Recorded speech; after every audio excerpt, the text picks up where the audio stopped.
बच्चों, आप सभी को गुड इवनिंग। आज हम आपको समीकरणों के सवाल दिखाएंगे।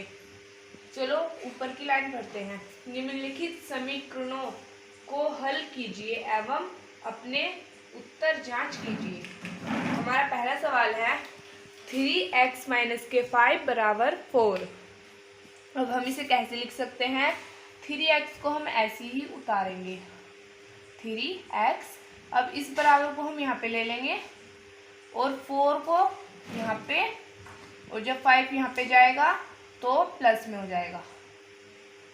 ठीक है, अब हम 3x को ऐसे ही उतारेंगे बराबर 4, 5 को प्लस करेंगे तो 9 आएगा, 9।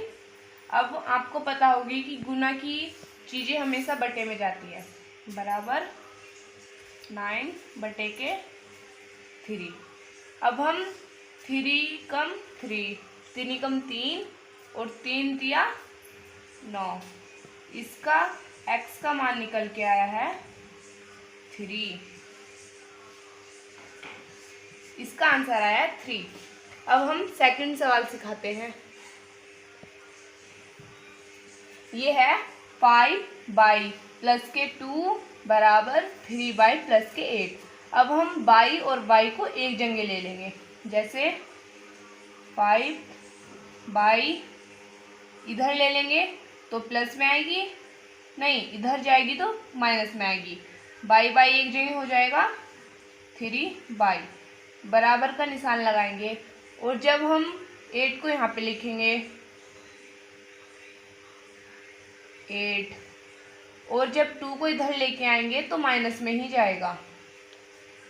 ठीक है, अब हम इसमें से घटाएंगे, 4 में से 3 गए तो 2/, बराबर के जब 8 में से 2 जाएंगे तो कितने बचेंगे 6। अब हम इसे बटे में लिख सकते हैं, जैसे 6 बटे के 2। अब 2 कम 2, 2 दिया 6, बराबर x का मान निकल के आया है इसका, हाँ सॉरी गलती हो गई, y का मान निकल के आया है इसका 3।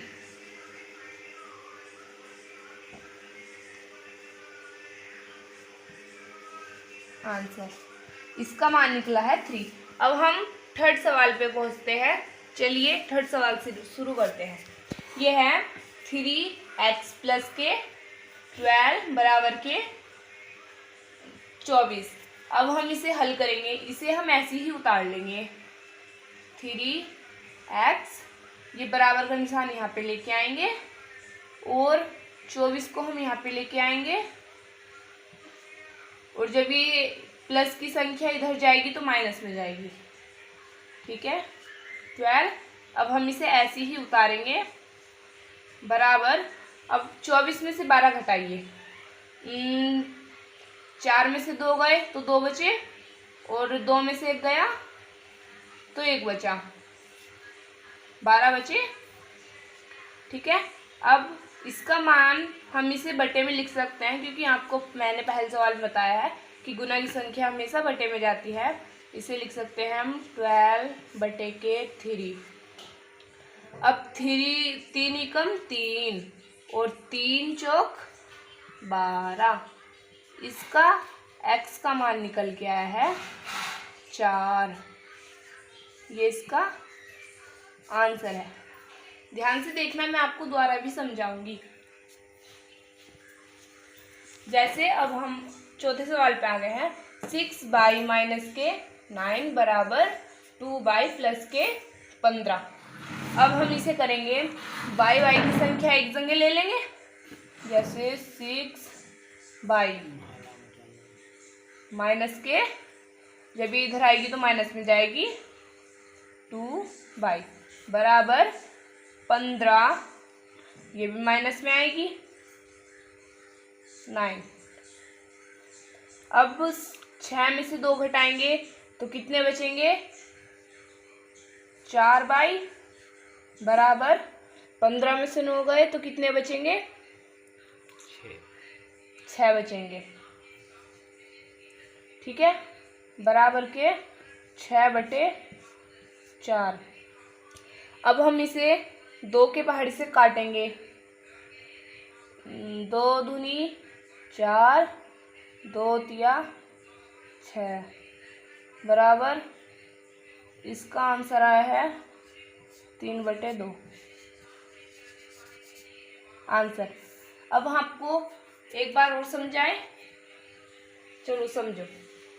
ये सवाल है पहला, 3x - के 5 बराबर 4। तो हम इसे 3x को ऐसे ही उतार लेंगे, बराबर का निशान यहाँ पे ले लेंगे। तो जब ये एक दूसरे की संख्या कूदेगी, 4 यहाँ पे आएगा, 5 यहाँ पे आएगा, माइनस का निशान है तो ये प्लस में जाएगा। तो प्लस हो गए 9। गुना की संख्या हमेशा बटे में जाती है, तो 3 को हम 3 3 3 तिया 9, इसका x का मान निकला है 3। अब सेकंड सवाल सीखते हैं। जैसे 5y + के 2 बराबर 3y + के 8। अब y हम एक जगह ले लेंगे, 5y - के 3y, क्योंकि ये प्लस की है तो ये माइनस में आएगी, बराबर 8 - के 2। अब जब 5 में से 3 जाएंगे तो 2y बराबर 8 में से 2 जाएंगे तो 6 बराबर। अब हम इसे 2 से काटेंगे तो 2 एकम 2, 2 2 तिया 6। हम एक को लिखें या ना लिखें, एक का मैंने y लिख दिया, तो बराबर इसका आंसर आया है 3। अब हम 3 सवाल सीखेंगे। जैसे 3x हमने ऐसे ही रख लिया, बराबर 24, और प्लस की संख्या है तो माइनस में जाएगी 12। फिर हम इसे ऐसे ही उतार लेंगे, इसे भी बराबर को भी, इसमें से घटाएंगे तो 12 बचेंगे, बराबर गुना की संख्या हमेशा बटे में जाती है, तो 3 एकम 3, 3 चौक 12, तो x का मान निकला है 12। अब ये है 6y - के 9 बराबर 2y + के 15। अब इसे 6y - के 2y, ये प्लस का है तो माइनस में आएगा, बराबर 15 - के 9। अब हम इसमें से घटाएंगे तो 4y, और 15 में से 9 गए तो 6 बराबर 4, इसमें बटे में लिख सकते हैं 4 6 6/4। तो 2 से काटेंगे, 2 दूनी 4 और 2 तिया 6 बराबर 3/2 इसका आंसर है। मैं निवेदन करती हूँ कि आपकी सबकी समझ में आया होगा। कृपया हमारे वीडियो को लाइक करें और सब्सक्राइब करें।